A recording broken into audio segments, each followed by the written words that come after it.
Hello everyone, today we are going to talk about management trainee recruitment notification जो कि National Fertilizers Limited ने निकाला है।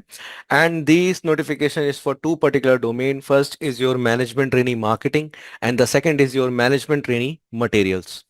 Okay, so we are going to talk about the notification. First thing first, the last date to fill form of this notification is 14th June of 2026. आप website पे जाके ही ये form fill कर सकते हैं। और एक बार हम नोटिफिकेशन भी है वो देख लेते हैं, बट उसके पहले अगर आप इस एग्जाम और इस डोमेन के लिए बोथ मार्केटिंग एंड मटेरियल्स के लिए तैयारी कर रहे हैं, then you can enroll with Human Paretus for a better structured preparation, जहां पे एक ही जगह पे आपकी सारी प्रिपरेशन इस एग्जाम की हो जाएगी। ठीक है, तो नोटिफिकेशन पे आते हैं। नोटिफिकेशन आपके सामने है, इस नोटिफिकेशन को आप वेबसाइट से भी डाउनलोड कर सकते हैं। We are going to talk about the eligibility, the exam pattern, and then how you can excel in this exam with Human Paretus. ठीक है, तो शुरू करते हैं। सबसे पहले अगर हम नंबर ऑफ वैकेंसीज की बात करें तो मार्केटिंग डोमेन में 13 वैकेंसीज हैं, और मटेरियल्स में अगर बात करें तो मटेरियल्स में केवल एक ही वैकेंसी है इस एग्जाम की, जो कि बैकलॉग है। ठीक है, आगे बढ़ते हैं। दूसरी चीज, अगर हम पे एंड पर्क्स की बात करें तो उसके लिए आप खुद यहाँ पे जाके पेज नंबर 3 पे आप जो भी ऑफरिंग्स है उसको देख सकते हैं। You can easily find out here, as well as जो सर्विस एग्रीमेंट बॉन्ड है उसको भी ध्यान से आप देख सकते हैं। अब बात करते हैं एलिजिबिलिटी की, तो एलिजिबिलिटी बड़ा ही क्लियर है यहाँ पे, उसको हम डिस्कस कर लेते हैं। First of all, marketing domain में अगर हम एज क्राइटेरिया की बात करें तो अगर आप 27 साल तक के नहीं हो चुके हैं और उसके पहले नहीं हुए हैं, तभी आप इस एग्जाम के लिए एलिजिबल होगे फॉर दी अनरिजर्व कैटेगरी। ठीक है, तो ये 27 ईयर्स का जो एज है, this will be count from the cut off date. That cut off date is your 30th of June 2024।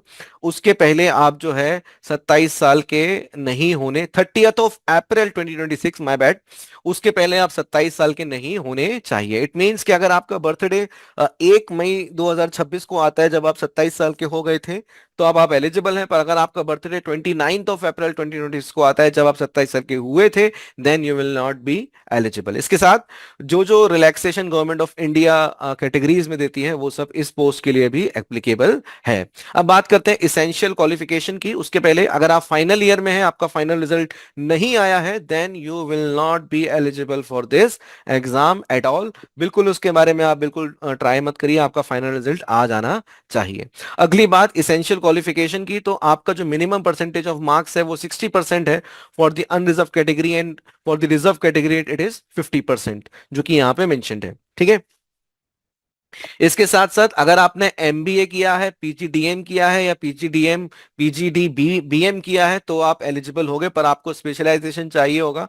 That specialisation is in marketing, या एग्री बिजनेस मार्केटिंग, या agri business management, agri business, agriculture business management, international business, agriculture and food business, food and agri business, rural management, foreign trade, international marketing. अगर आपका इन सब categories में अगर आपका specialisation है, तो ही आप इस एग्जाम के लिए एलिजिबल होगे। और एंड ऑलवेज एक डाउट आता है कि माइनर है मेजर है, तो यहाँ पे ऐसी कोई दिक्कत नहीं है, बस आपका स्पेशलाइजेशन होना चाहिए, जो कि आपको डॉक्यूमेंट वेरिफिकेशन के टाइम में सबमिट करवाना है यूनिवर्सिटी की तरफ से, कि ये मैं इस स्पेशलाइजेशन में मैंने पढ़ाई करी है। ठीक है, इसके अलावा एमबीए के अलावा अगर आपका बीएससी है, अगर आपने बीएससी किया है in agriculture with minimum 60% of marks, 50% in categories के लिए, और अगर आपने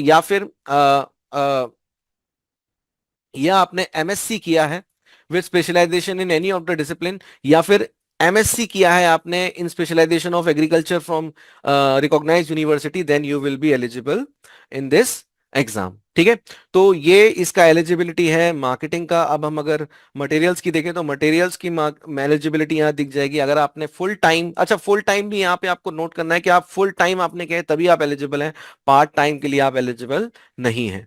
मैं मटेरियल्स की बात करें तो full time regular bachelor degree engineering किया है आपने, चाहे वो बीटेक हो, बीई हो, बीएससी इन इंजीनियरिंग हो, तो आप एलिजिबल हैं। पर अगेन आपकी जो ब्रांच है वो स्पेसिफिक होनी चाहिए, that is mechanical, either material science, either material science and technology, either material science and engineering, जहां पे मिनिमम 60% आपको मार्क्स लाने होंगे फॉर दी अनरिजर्व कैटेगरी। इसके अलावा अगर आपने एमबीए किया है, अगर आपने full time MBA PG degree या पीजीडीएम किया है, वो भी स्पेशलाइजेशन इन मटेरियल मैनेजमेंट, लॉजिस्टिक मैनेजमेंट या सप्लाई चेन मैनेजमेंट, तो ही आप एग्जाम एलिजिबल हो गए इस एग्जाम के लिए। यहाँ पे ऑपरेशन मैनेजमेंट वाले भी एलिजिबल होते हैं, जो कि हालांकि यहाँ पे मेंशन नहीं है, बट नो वरीज, आप लोग एलिजिबल हैं। ठीक है, मूविंग फॉरवर्ड अगली चीज की बात करते हैं, and that is your selection procedure. तो सिलेक्शन प्रोसीजर को हम पहले तो हम इसका पेज देख लेते हैं। आप यहाँ पे 7th पेज पे जाके इसको समझ सकते हैं, पर हम थोड़ा सा लिख के इसको हम समझ लेते हैं। तो जो आपका एग्जाम है वो ऑफलाइन मोड में होने वाला है। दोनों के लिए सेम ही एग्जाम पैटर्न है, बोथ मार्केटिंग एंड मटेरियल्स के लिए। ऑफलाइन मोड में होने वाला है, 2 आवर्स का एक एग्जाम होगा। देयर विल बी 150 क्वेश्चंस, जो कि एक एक मार्क्स के होंगे, और 150 marks. There will be a negative marking which is minus. There will not be no negative marking in this exam. ठीक है, 150 क्वेश्चन की बात करें तो 150 क्वेश्चन जो है आपके, वो दो तरीके से डिवाइडेड है। 100 questions for your from your domain, यानी कि आपके डिसिप्लिन से, एंड 50 क्वेश्चंस फ्रॉम एप्टीट्यूड। ये एप्टीट्यूड का मतलब क्या है? इंग्लिश, जीके या जनरल अवेयरनेस, रीजनिंग या क्वांटिटेटिव एप्टीट्यूड। ठीक है, बिल्कुल क्लियर है। इन दोनों में ही आपको जो है नोटन देना होगा।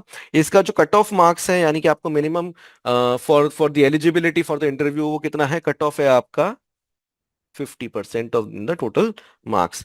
दूसरा चरण है आपका इंटरव्यू। इंटरव्यू की बात करें तो इंटरव्यू आपको देना होगा, और जो रेशियो होगा 1:5 में बुलाया जाएगा। फॉर 1 पोस्ट 5 लोगों को बुलाया जाएगा, और इसका भी कट ऑफ जो है वो कितना है?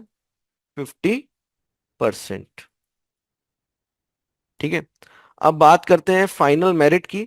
तो जो फाइनल मेरिट है वो आपकी दोनों से बनेगी। ठीक है, बोथ आपका जो जो रिटर्न है और जो आपका इंटरव्यू है, दोनों से आपकी फाइनल मेरिट बनेगी। और इसके परसेंटेज की बात करें तो 80% का वेटेज इसका होगा, 20% का वेटेज आपका इंटरव्यू का होगा, and then final merit list आ जाएगी। ठीक है, तो बड़ा ही आसान है समझने में। बिल्कुल आपको आपके डोमेन नॉलेज की पढ़ाई करनी है, and then you will be ready to go for this exam. Form filling की लास्ट डेट की बात करें तो वो हमने बात कर ली है, 14 जून 2026 से पहले आपको फॉर्म फिलिंग करनी होगी। बाकी सारी जानकारी आपको इसी नोटिफिकेशन में देखने को मिल जाएगी। ठीक है, अब बात करते हैं ह्यूमन पेरिटस के साथ आप कैसे तैयारी करेंगे। फर्स्ट ऑफ ऑल आपको वेबसाइट पे जाना है, वेबसाइट का लिंक डिस्क्रिप्शन में पड़ा है। यहाँ पे जाके आप अपने कोर्स में डायरेक्टली एनरोल कर सकते हैं, यहीं से फीस पे करके। और जब आप हमारे संग एनरोल करते हैं तब हम आपको लर्निंग मैनेजमेंट सिस्टम में एनरोल करते हैं, जो कि आपको इस तरीके से दिखता है। और जैसे कि आप देख सकते हैं, अलग अलग सब्जेक्ट्स आप जो आपको पढ़ने हैं। अगर मार्केटिंग वालों की बात करें तो मार्केटिंग में जाके ऐसे आपके सारे टॉपिक्स देखने को मिलेंगे। हर एक टॉपिक में जाके कैसे पढ़ाई करनी है, बड़ा ही आसान है। क्लासेस देखनी है,